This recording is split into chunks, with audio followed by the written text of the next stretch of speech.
Hello, everybody. Daniel Montgomery here from Gold Derby, here with contributor Cordell Martin. We're here to talk about the Grammy nominations. And I had a conversation about the Grammy nominations with another one of our contributors, Charlie Bright, which you can find in our YouTube channel or at goldderby.com. So since I talk plenty during that other discussion. I want to start with you. Just generally speaking, all the Grammy nominations, taken all together, what was your first biggest impression? Well, I was surprised by how well Jay-Z did in terms of nominations. Going in, I thought it was going to be Kendrick and Ed Sheeran and Bruno Mars, and it was just going to be about them. But out of the blue, here comes Jay-Z with 8 nominations. That was very surprising. Also, Ed Sheeran being shut out in the general field. I didn't think anyone expected that to happen at all. And artists like Childish Gambino and how well he overperformed. I assumed he would just be nominated in the R&B field and that would be it. But to receive an Album of the Year and Record of the Year nomination, that's a huge deal for him. And I think it's well deserved in terms of those nominations. And then also just on the flip side, some key snubs for A Tribe Called Quest and DJ Khaled, just to name a few. Oh, I didn't even notice until just now. It's so hard to think of a negative. Like, you can see who's there faster than you think of who's not there. So I had noticed the Tribe Called Quest. I had not noticed DJ Khaled completely missing. That's a big deal, especially given how big a hit, for instance, Wild Thoughts was. Yep. And I'm the One.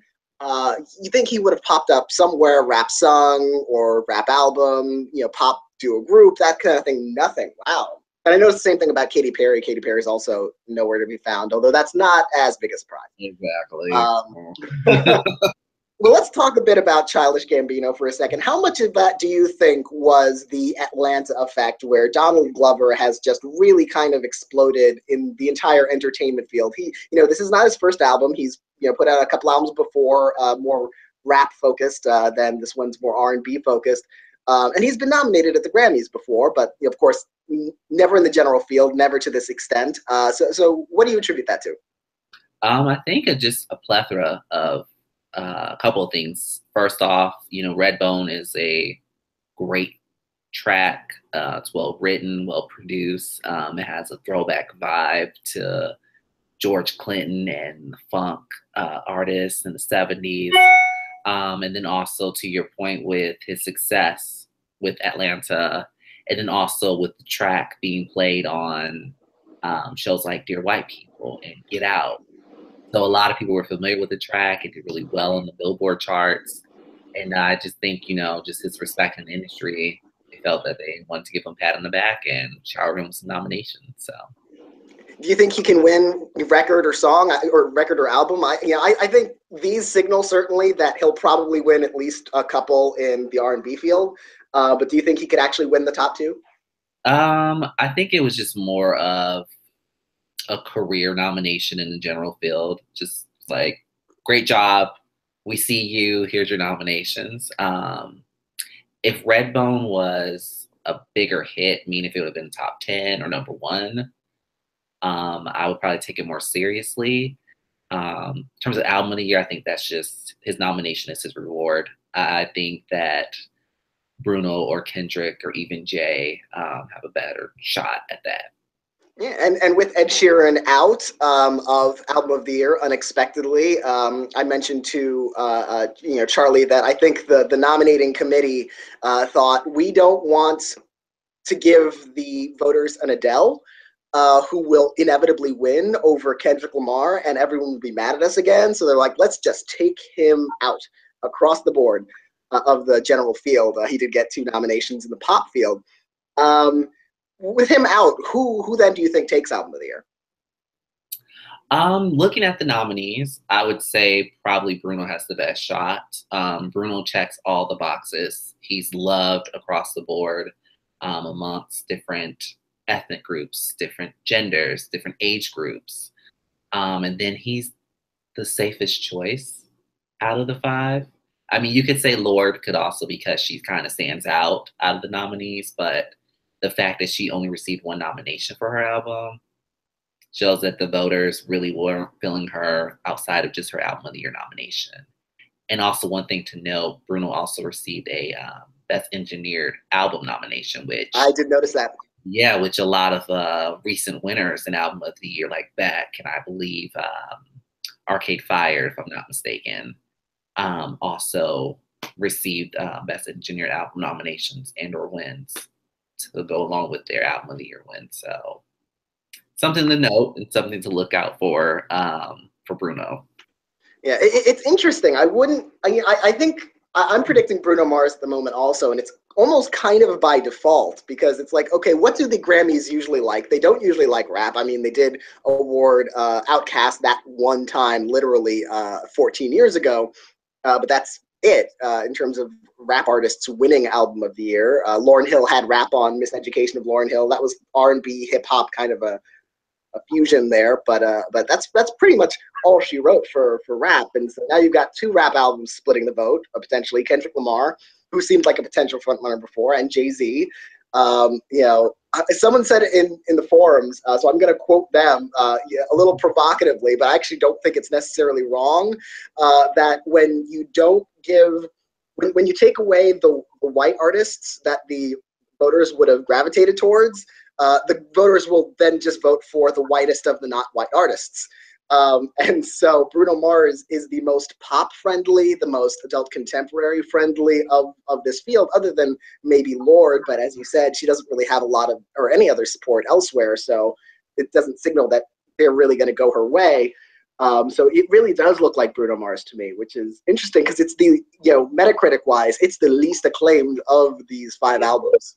Yeah, and all signs leading up to nominations, it was Kendrick's to lose. Like, this was Kendrick's year, and now I think it's probably going to be Bruno. I want Kendrick to win, but knowing the Grammys, I'm preparing myself for Bruno to win.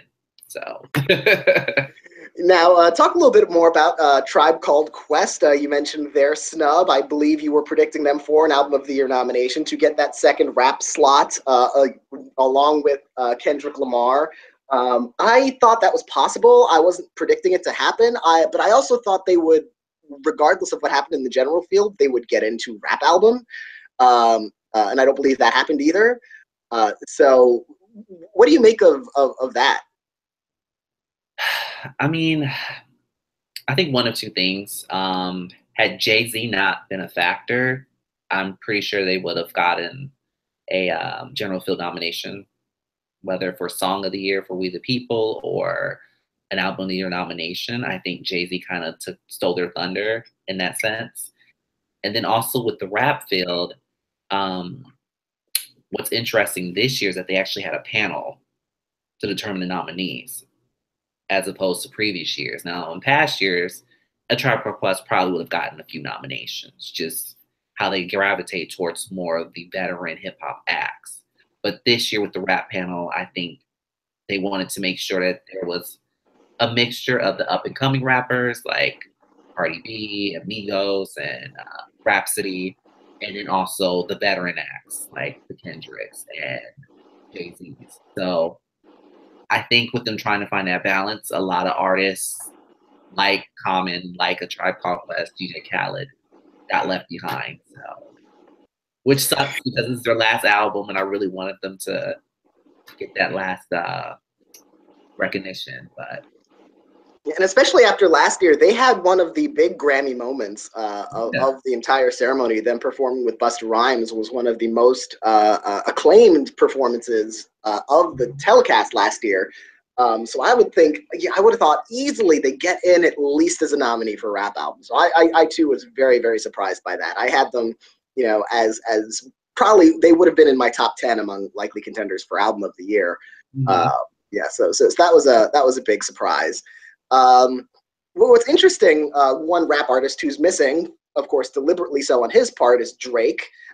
He took himself out of contention this year because he was frustrated by the whole Grammy process. Last year, Frank Ocean did the same thing, but this year I saw Grammy's "So Black" trending. We've seen much more of an embrace of R&B and hip hop in the general field this year. Whether that pans out with wins or if it all just goes to Bruno Mars or some combination of the most adult contemporary friendly artists in those respective categories. But do you think we could see that exodus start to stop, and maybe these artists who are like, giving the Grammys the side eye for a couple of years now, start to maybe come back? Um, it's going to depend on if they will continue the trend the following years. Is this a sign that it's going to be more inclusive and making sure that all genres are represented? Because I mean, you have in the general field your adult contemporary nominees. There's some rap, R&B. There's even Latin, which is rarely nominated in the top fields. So I think as long as it's more inclusive and more diverse, I think a lot of those artists like Frank Ocean and Drake will, let the guard down and just let the process be. But until then, we need to make sure that they're actually sticking to what they believe in or what they claim to believe. Yeah, I do think it's also a wait and see who wins this year. Because they can nominate whoever they want in the general field. With that selection committee being able to really engineer these categories in a very specific way to their liking. And then who ends up winning, and then who's nominated next year. I remember the year 12 Years a Slave won the Oscar, and racism was over until 2 years. The 2 years after that was Oscars So White. So these things kind of, they have a way of, the Grammy voters or Hollywood voters in any award patting themselves on the back for a job well done and then kind of forgetting to do due diligence in the future. Exactly. And I think also what will be interesting this year, as opposed to previous years, is that this is the first year they're doing online voting.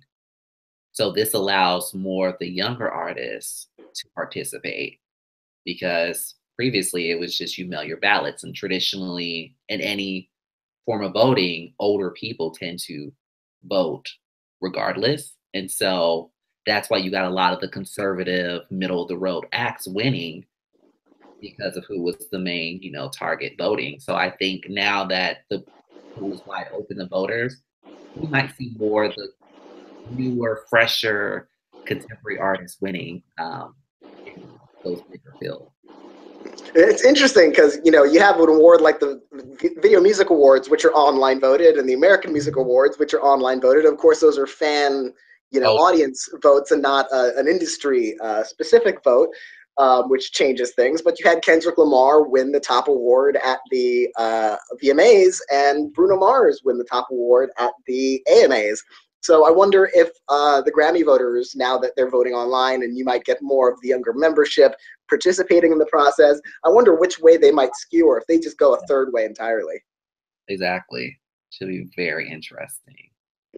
Well, looking at some of these other categories, one of the hardest ones for me now is Song of the Year, and that's because in Gold Derby's predictions, Gold Derby's collective predictions predicted one of these nominees, and now looking at the other four, I'm not sure. You'd think, we predicted one of those nominees, so that would be the front runner to win, and that was 1-800, the Logic song with Leslie Cara and Khaled.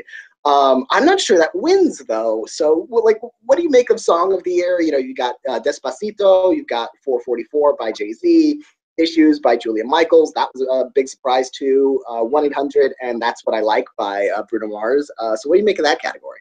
Oof. Yeah, that is a very interesting lineup. Because normally in the past, usually the song that was nominated for Record of the Year has the best shot at winning Song of the Year.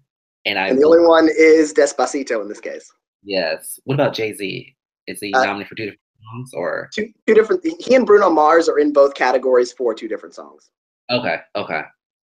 Yeah, so all signs point to Despacito winning, but I don't think that's happening, so we can scratch them out. I think it's between Logic and Bruno Mars.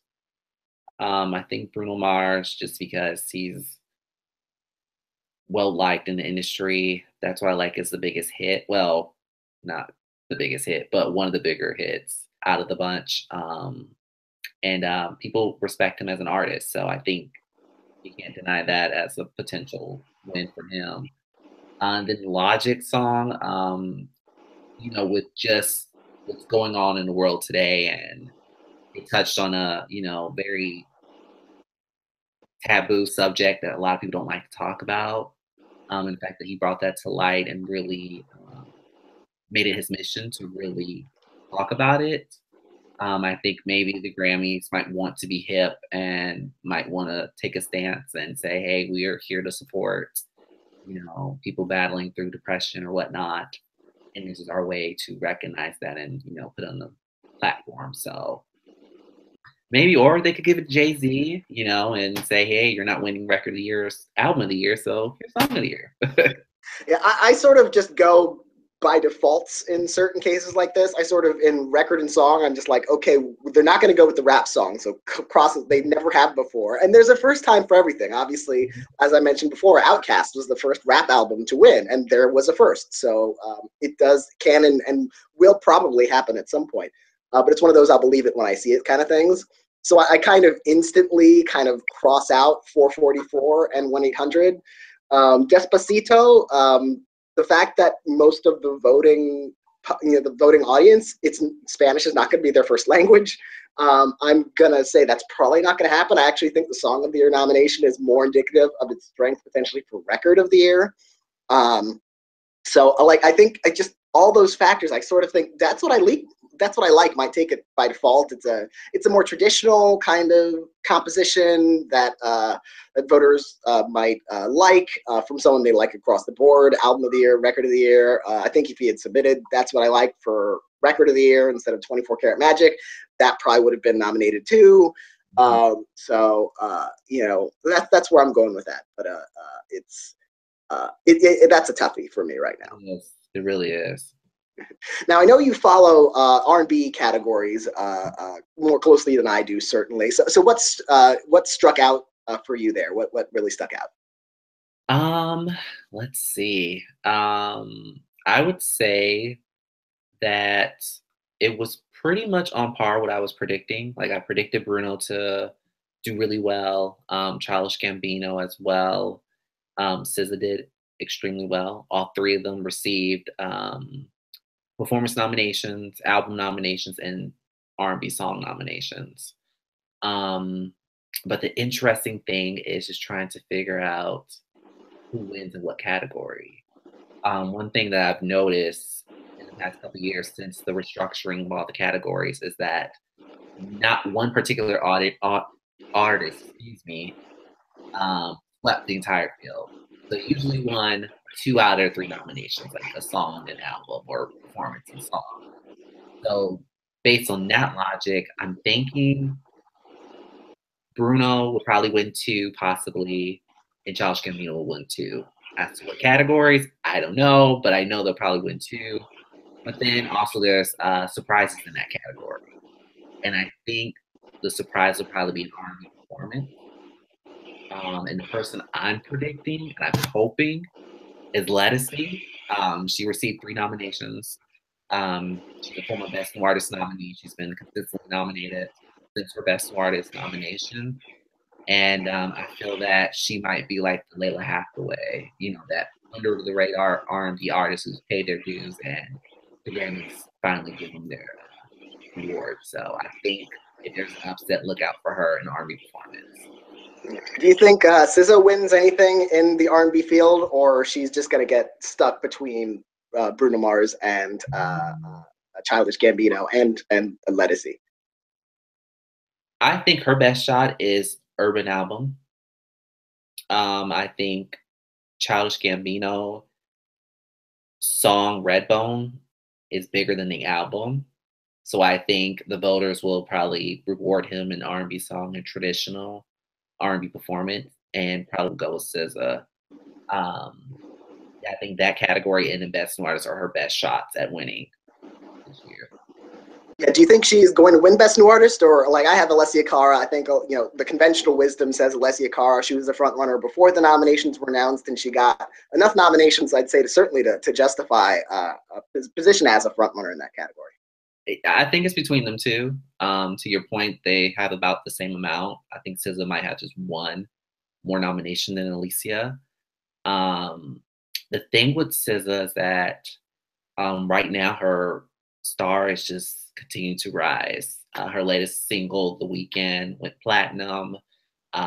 She's featured on Maroon 5's track. She's co-signed by Kendrick Lamar. And also she's performing on Saturday Night Live in a few weeks, right in the middle of voting for the Grammy. So if she really knocks it out the park and delivers a buzzworthy performance on there, she could win. I mean, that's helped out Adele and Sam Smith in capturing their Best New Artist win. So might work out in her favor.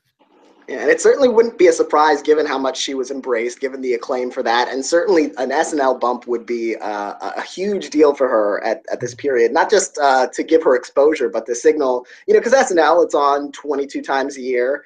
To be one of 22 artists chosen, featured on Saturday Night Live, which is such a big showcase for musical talent, it says a lot about your position in the industry. And I think when a voter is trying to decide on Best New Artist, sometimes they're doing it like, we're just passionate about someone, and sometimes they're probably thinking a little defensively. It's like, who will we not be embarrassed by in 2 years? Exactly. You don't necessarily want to look back and say like, oh, that person never had another hit or never did anything else with their career, and oh, their next album was terrible. So the fact that she has the acclaim and she's getting that mainstream recognition with that SNL performance, she's looking like someone who might be in it for the long haul. Yeah. Is there any shocking snubs that you found to be surprising, or any surprise nominees that you're like, oh wow, like this person is nominated, didn't know they had an album out? Well, what always interests me, because I look at some of these categories, I always scroll down to look in the categories where you'll find not traditional musicians. So like the spoken word, the compilation album where you have, soundtracks to movies, who produced them, that, Don Cheadle has a Grammy thanks to the Miles Ahead soundtrack. So that sort of thing I look at and see what's interesting. And I was really excited to see Neil deGrasse Tyson is now a Grammy nominee. That was really fun. Neil deGrasse Tyson up against like Bruce Springsteen and Carrie Fisher, which is just beautiful. It's such a weird amalgam of different artists and personalities in that race.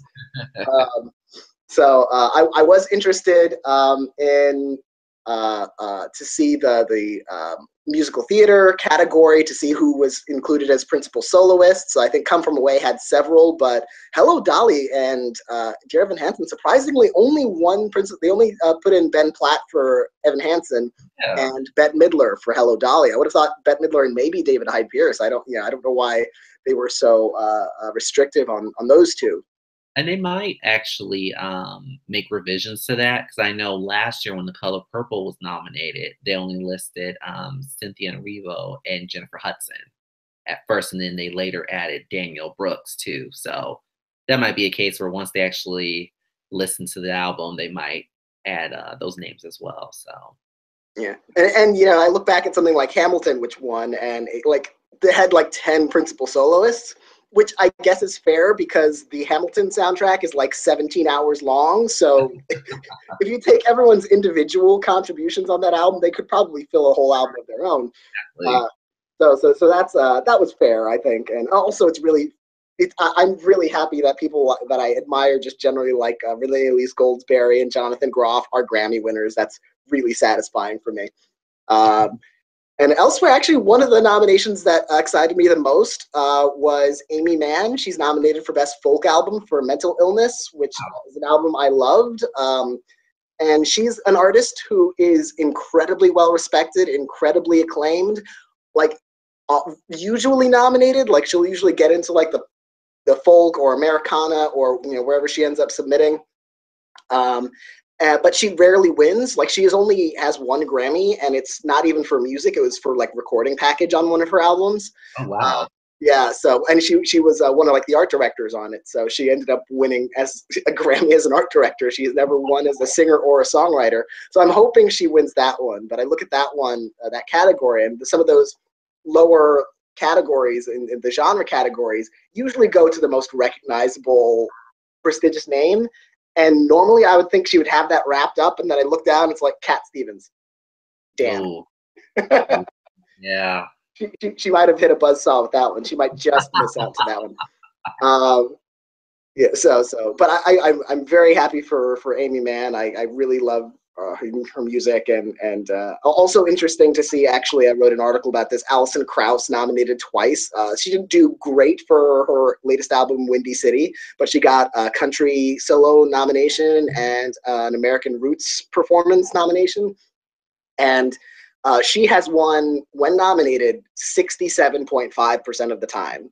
She has 27 wins out of 40 previous nominations, the most awarded woman in history. She can't take the all-time title because she's only nominated twice. She needs 4 more victories to be the most awarded artist in history. Wow. I think she'll probably win at least one of those. I'd say, country is a little stacked this year with people who have a lot of broad support, like Chris Stapleton and even Sam Hunt, who's nominated for country performance and country song and had a huge hit. But I think American Roots, she might be the big fish in the small pond in that one. Yeah, I can see that. I mean, she's a Grammy favorite, so you put her on the track, you're winning the Grammy. I know if I was ever a musician, I would have her and Stevie Wonder. and produced by Quincy Jones. Exactly. And I'll be happy with my one little Grammy and ride off in the sunset. And to your point, with just artists nominated in the lesser known fields, I noticed that NDRE was nominated for Best New Age Album, and that surprised me too. Yeah, like, okay, India, trying to spread the wealth and win in other fields. So, and it might work out for her because once you have that big name artist in a field that's not as people aren't as familiar with the musicians in it, sometimes they just kind of get in it and take over. So that could be a thing too for other new age artists to worry about. So Ed Sheeran probably should have submitted as a new age artist then, or world music artist, or classical crossover or something like that, just to see if it works. And then one other question I wanted to ask you: with so many artists being nominated for multiple awards, like SZA, Khaled, Jay-Z, and Kendrick, is there anyone that you think will get the NDRE treatment, Rihanna treatments, Kendrick Lamar treatments this year? Oh, I don't know. I would say I'm trying to think of who's nominated for that many who could lose all of them. I would say I know Khalid has a lot of nominations. I can't remember where all of them are. I'd say he's at risk. He's nominated for song. He's nominated for new artist. Nominated for R&B song, urban contemporary, and music video. Oh, he can definitely potentially lose all 5 of those. He could win, and he could win 1 or 2 of those. I actually think 1-800 has a decent shot at music video because that's a very cinematic video. It's got an all-star cast. Mm-hmm. It's got kind of like a Moonlight thematic feel to it. So that could definitely actually win that category. And it could win Song of the Year. So he's definitely got a shot. But he's one of those artists this year who, in a lot like NDRE, he's kind of on the cusp in a lot of categories, and if that just goes the wrong way, it just is complete shutout. Yes. I remember it was similar last year. I think you were worried about Chance the Rapper. Is he going to get a complete goose egg also? And he ended up winning 3 because he was on the cusp, but it went his way. In those places that were kind of borderline. So he should hope that he's on the good end of that and not necessarily on the bad end. I hope so too. What about Jay-Z? Because he's up against some heavy hitters in all of his categories. You know, it's interesting. Going into these nominations, I would have thought, okay, the one thing we know for sure at the Grammys is that Kendrick Lamar is just going to sweep the rap field. Mm. Um, he's the most critically acclaimed. It's kind of his moment in of rap supremacy. And then the Grammy voters just said no, no, no, no, no. They nominated Jay-Z for Song of the Year. They didn't even nominate Kendrick Lamar for Song of the Year. Really? And then they gave Jay-Z more nominations. They gave Jay-Z nominations in all the categories Kendrick Lamar is nominated in. So I'm not saying Kendrick Lamar is going to get shut out, but I'm saying Kendrick Lamar is in just as precarious a position as Jay-Z, because I feel like there's a situation where if there's even a slight tilt towards one or the other could lose everything and one could win everything. So it's hard to see. They could split some things. Kendrick Lamar's Humble win a rap performance, but maybe Jay-Z win rap album, given the most nominated artist of the year. The most interesting tag team match in the history of best rap song performance is you've got Jay-Z and Beyonce duetting against Kendrick Lamar and Rihanna.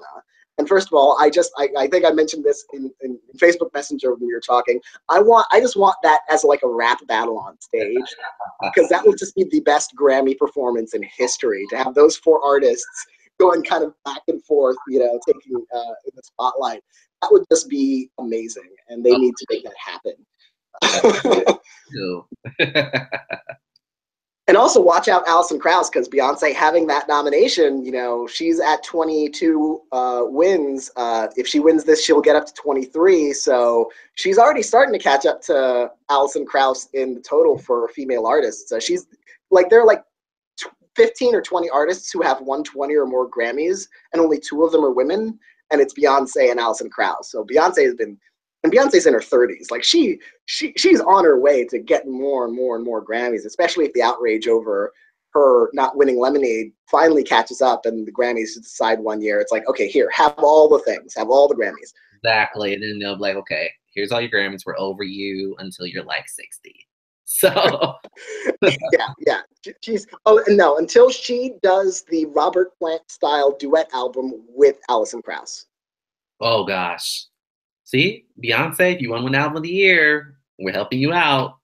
Yeah. And actually, that would be amazing. What should happen is that they should wait until Beyonce ties, like gets to whatever mark Alison Krauss is at that point, and then they should do a duet album, so that when they win a bunch more Grammys, they win them all together. Oh yeah, and they just go hand in hand with that record as the most awarded female artist of all time. Oh yeah, I mean they can cover everything: pop, R&B, Americana, country. Yeah, and Beyonce's already been nominated in almost all of those categories. Alison Krauss has won in country and folk and bluegrass and pop. She won even in pop for one of her duets with Robert Plant.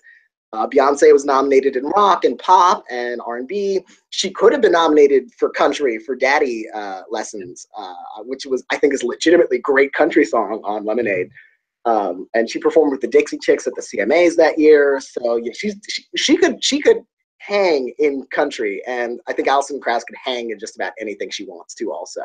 So I think we have come up with the best musical ideas in history. So we need the Beyonce Alison Krauss duet, and then we need the Jay-Z, Beyonce, Rihanna, Kendrick Lamar foursome on stage at the Grammys performing, or just cancel the Grammys and just do a 3.5-hour concert of those four.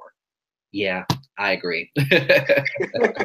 Well, with that, I would like to thank you, Cordell, for joining me. I'd like to thank everyone for watching or listening or putting up with us for 30 minutes. I would definitely love to keep talking about the Grammys as more categories are added to our prediction center at goldderby.com. As of this recording, you can predict all 4 general field categories. Plus, I have added country solo, musical theater, and spoken word. So I'm kind of going in a back and forth order of these different categories. But eventually, we will have at least a couple of dozen total categories in there across pop, rock, R&B, rap, country, visual media. We'll have a bunch in there. So everyone make your predictions at goldderby.com, and everyone, we look forward to seeing you and you listening to us again. Yes.